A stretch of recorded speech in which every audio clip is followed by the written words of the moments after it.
Hello friends, in our earlier video we have studied about the process of glycolysis. Now we will study some topics that are asked in the exams about the glycolysis. These topics are, the first point is that the process of glycolysis is an essential process and it takes place in all living organisms. So it takes place in all living organisms equally. Next point is where the process of glycolysis takes place. So it takes place in the cell cytosol. All the enzymes that are essential for glycolysis process are found in the cell cytosol. Next point is that what is the end product of glycolysis process? So the end product is pyruvic acid, and one molecule of glucose forms two molecules of the pyruvate as the end product. This pyruvate may undergo two types of process. If oxygen is present, it may undergo citric acid cycle and it may form water and carbon dioxide. And if oxygen is not present, then it converts to lactate and it accumulates in the muscles or it go to the liver. Now the next question is, what is the gain of ATP in the process of glycolysis? So there is the total gain of 2 ATP in the process of glycolysis. As we can see in this complete cycle of glycolysis that there are two molecules of ATP consumed. The first molecule of ATP is consumed in the first step and the another molecule of ATP is consumed in the third step. Now the glucose molecule is dissociated into two molecules. So we get two molecules of glyceraldehyde 3-phosphate, and these molecules undergo so many reactions, and here we can see that one molecule of ATP is produced. So the molecules of glyceraldehyde 3-phosphate are 2, hence there will be two molecules of ATP produced, and here also two molecules of ATP will be produced. So at the consumption of two molecules of ATP we get net 4 molecules of ATP. So the total gain of ATP will be 2. Now we comes to our next point, next question. The next question is that what is the driving force for the glycolysis process? As glycolysis process is a reversible process, many steps of it are reversible. In total glycolysis process, 10 steps are found, out of which 3 steps are irreversible.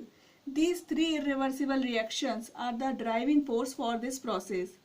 These reactions are, first reaction is the conversion of glucose to the glucose 6-phosphate. Second is the conversion of fructose 6-phosphate to fructose 1,6-bisphosphate. And the third one is the conversion of phosphoenol pyruvate to pyruvate. And the next question is, what are the regulating enzymes for the glycolysis process? So these are the enzymes that take part in these 3 reactions, and these enzymes are hexokinase, phosphofructokinase and pyruvate kinase. Here one question arises that what is the kinase enzyme? So the kinase enzyme is the enzyme that transfers the phosphate group between the ATP and the substrate molecule.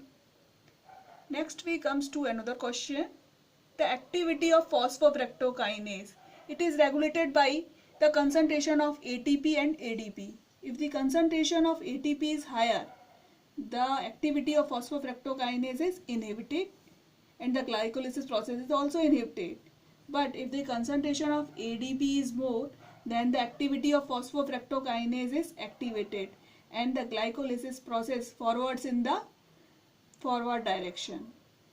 Now the activity of enolase enzyme is inhibited by fluoride ions. If there is more fluoride ions, the activity of enolase is inhibited, and so the glycolysis process is also inhibited. In the case of erythrocytes that is present in the blood, we can see a pathway route for the glycolysis process. Here the 1,3-bisphosphoglycerate is converted to 2,3-bisphosphoglycerate in the presence of enzyme bisphosphoglyceromutase, and this 2,3-bisphosphoglycerate is converted to 3-phosphoglycerate. So here the route that produce ATP is totally neglected, and we get a bypass route for the glycolysis process, and there is a loss of 1 ATP that can be gained in the glycolysis process.